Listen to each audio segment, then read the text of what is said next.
Welcome to the program Global Weekly News, serial number 82. First, we are going to see the martyrdom of Rosa Luxemburg and Karl Liebknecht.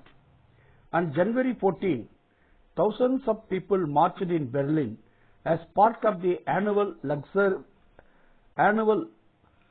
Rosa Luxemburg Liebknecht demonstration to mark the 105th anniversary of the martyrdom of the German communist leaders Rosa Luxemburg and Karl Liebknecht. They are also the founders of the revolutionary Spartanist Front, which later became the Communist Party of Germany.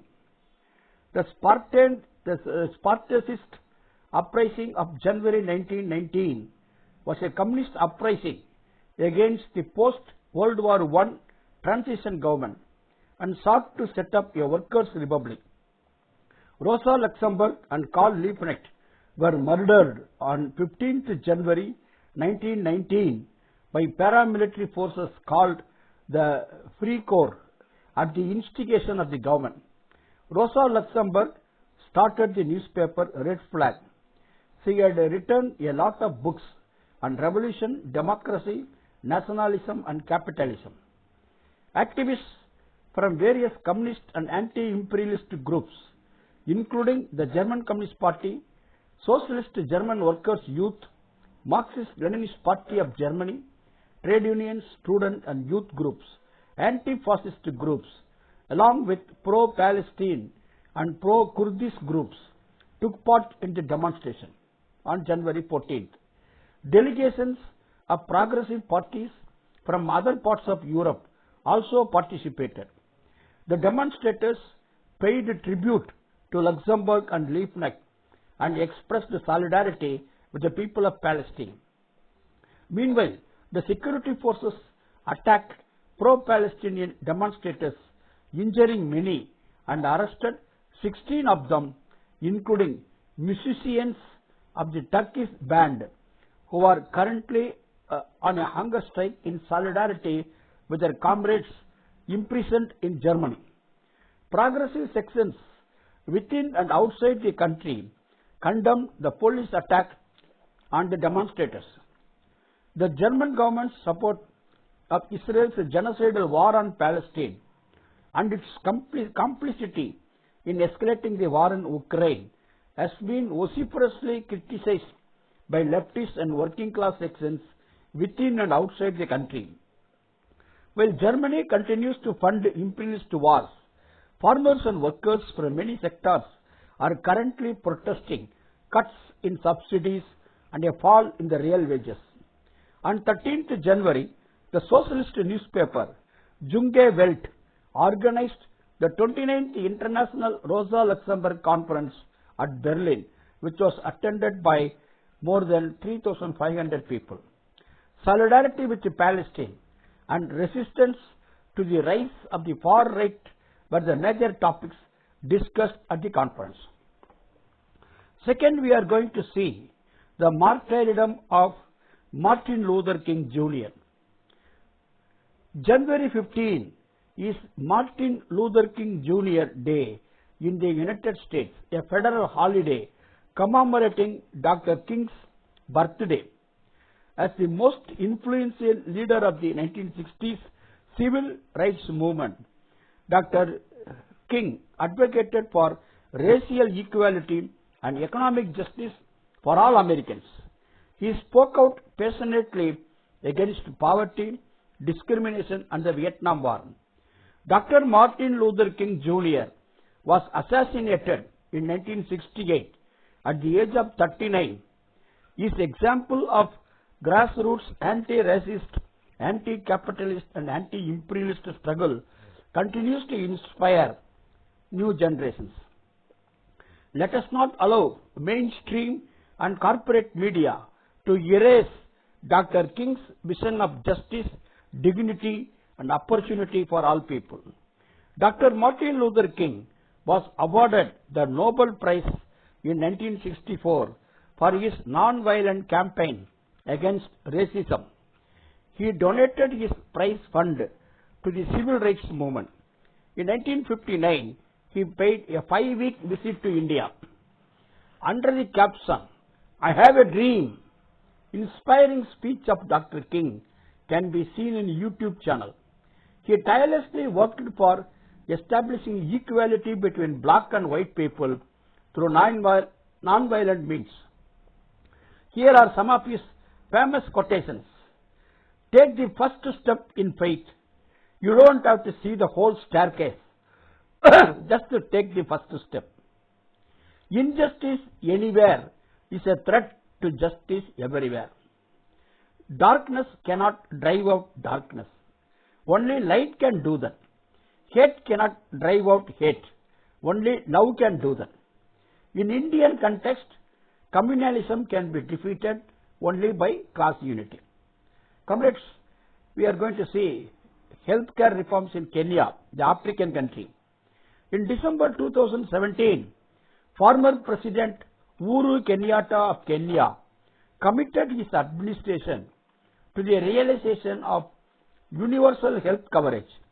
The government announced that it would deliver universal health coverage primarily through a nationwide expansion of insurance through the National Health Insurance Fund. In the areas that participated in the pilot scheme, surgeries, emergency services, child, maternal and mental services were free in all public health facilities. So this was in December 2017. Now the government changed. In 2022, the government of Ruto introduced 4 bills in parliament without effective public involvement. These bills were the primary health care bill, the digital health bill, the facility improvement bill and the social health insurance bill. The bills were passed into law within a record time of 1 month. A network consisting of the People's Health Movement of Kenya, the Kenya Medical Practitioners, the National Taxpayers Association, among other organizations, assembled quickly to find a way forward. They sent a joint memorandum to the Parliament, but their observations were ignored in the final draft bills. For example, the Facility Improvement Bill lacks clarity on the composition of an expenditure committee. A petition was presented in court. They managed to get a conservatory order restraining the government from implementing and enforcing the acts. Civil society is now holding its breath as a verdict of the High Court is expected on February 7, 2024. The organizations remain hopeful on the verdict. Comrades, many of us think that Corona period is over. It is not yet over. We have to be constantly vigilant against COVID-19. While COVID-19 has disappeared from front pages, the virus is still claiming thousands of lives each month. The World Health Organization warns against complacency and urges continuation of vaccination. By the end of 2023, over 70 lakh people all over the world died due to COVID-19. In December 2023 alone, 10,000 people died from COVID-19, with over half of them in United States. Maria, an epidemiologist, has been warning about not underestimating COVID-19. There are still serious risks are there.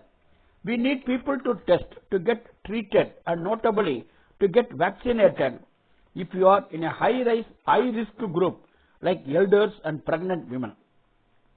World Health Organization's Health Emergencies Executive Director highlighted the vaccines may not stop you from being infected, but they significantly reduce your chance of being hospitalized or dying out of COVID-19.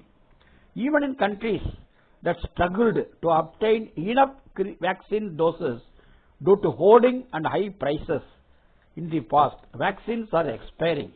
Uganda, where less than 45% of the population had received at least one vaccine dose, must discard millions of doses obtained through a World Bank loan. To prevent such wastage, government and health authorities shall be vigilant.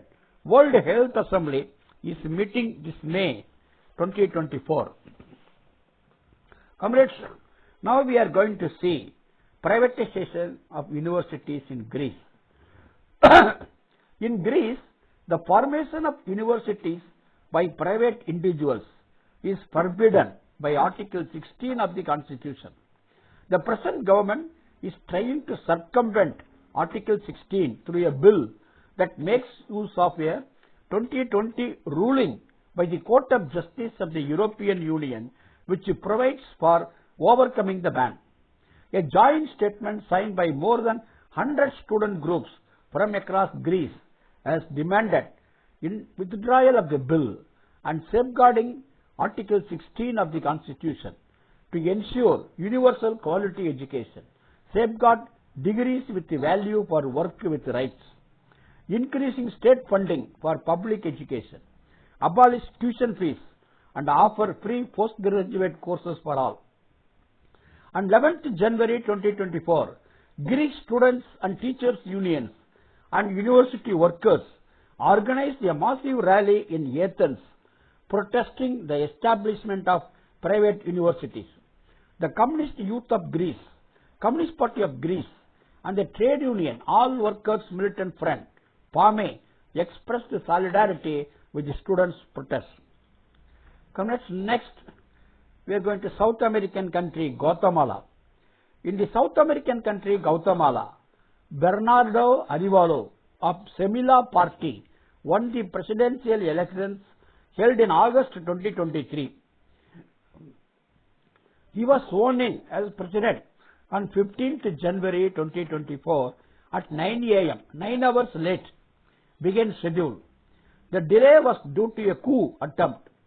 The opponents were able to get a court decision according to which the MPs elected by Arevalo's Semilla Party would assume their positions as independents and not as representatives of the Semilla Party. After heated debates and international pressure, the Semilla Party managed to get the support of other parties to reverse the decision. Amidst the attempts to undermine the swearing-in process, thousands of Guatemalans mobilized on the streets of the capital to express their support for Arevalo and the Semilla Party. Arevalo promised to bring sweeping reforms, fight corruption, and tackle rising costs of living and violence, the central factors that drive migration to the US. The unexpected victory of the president and the progressive movement he represents is a historic moment for Guatemala, which has long been governed by conservative parties. The Attorney General of Guatemala made several attempts to hinder Arevalo's rise to the presidency, including attempts to suspend the Semilla Party and to annul the election, cancel the election. Acting under US pressure, the previous government frequently used the police and army to contain migrants passing through Guatemala and used aggressive tactics such as firing tear gas into crowds. In his inauguration speech as president, Arevalo stated that his government is committed to treating migrants crossing Guatemalan territory with dignity, respect, just as we will demand that Guatemalan migrants be treated abroad. Leaders from Honduras, Colombia, Chile, Spain, European Union and Brazil, etc. also attended the ceremony. Next we are going to see the spread of Israel-Hamas war and more involvement of US and UK in military operations. Houthis target US ships in Red Sea. Houthis are officially known as Ansar Allah, God's supporters. Houthis are Shia Islamic political and military organization formed in 1990s. Since November 2023, Houthis have been attacking ships bound for Israel through the Red Sea. 26 vessels had so far been attacked. US and United Kingdom jointly carried out air strikes at different locations inside Yemen between January 12 and 14, threatening Yemen's sovereignty. 7 Yemeni soldiers were killed. Following the Houthis' attacks on ships bound for Israel, trade worth to US dollars 300 to 600 crores daily, at least 40% declined. Houthis said that they have only targeted Israel-bound ships and other ships are free to move across the region. The Israeli war in Gaza, which began on October 7, 2023, completed 100 days on 15th January 2024. More than 24,000 Palestinians were killed and over 60,000 have been wounded in Israeli bombings and ground offensives. Over 80% of Gaza's 23 lakh population is displaced due to the war.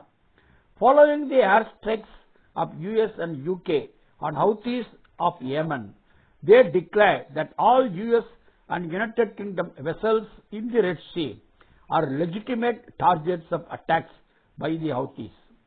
One of the members of the Houthi Political Bureau, Ali al-Kughab, told the Islamic Republic News Agency, IRNA, Islamic Republic News Agency, on 15th January that after this aggression on 12th January, Yemen will turn into the graveyard of the Americas and they will leave the region in humiliation.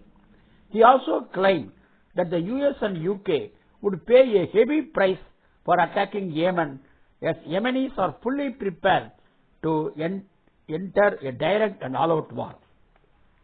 Comrades, next we are going to Cyprus, a beautiful island in the Mediterranean Sea. Cyprus is a beautiful island nation in the Mediterranean Sea. Cyprus won independence from the British in 1960. However, Britain retained the sovereign base areas of Akrotiri and Dekalia and some other military installations. On 12th January, British warplanes, which had taken off from Akrotiri Air Base on the island Cyprus, carried out several airstrikes along with the US warplanes targeting Houthi areas inside Yemen, which coordinates the Red Sea blockade against Israel. Progressive anti-imperialist sections in Cyprus have long protested the continuing presence of British forces in Cyprus, especially military bases. On 14th January, anti-imperialist groups in Cyprus protested outside the UK bases in Akrotiri. Next, comrades, we are going to see Central Europe, a country, small country, Slovenia. Slovenia is in Central Europe. It got separated from Yugoslavia in 1991. Slovenia is a member of NATO. Leftists in Slovenia are demanding that the Slovenian government join South Africa's case in the International Court of Justice against Israel's ongoing genocidal war on Palestinians. Lastly, we are going to see student struggle in Delhi. On 12th January 2024, students from across India gathered at the heart of the capital of India, New Delhi, to protest against the conservative policies of the central government. The students say that the new education policy will lead to the destruction of the country's public education system. It will limit education, particularly to the poor and marginalized sections of India. The students are also against the changing foreign policy of India, wherein it is positioning itself close to Israel and abandoning its independent position. These are all, comrades, Global Weekly News, series number 82. See you next week. Lal Salam.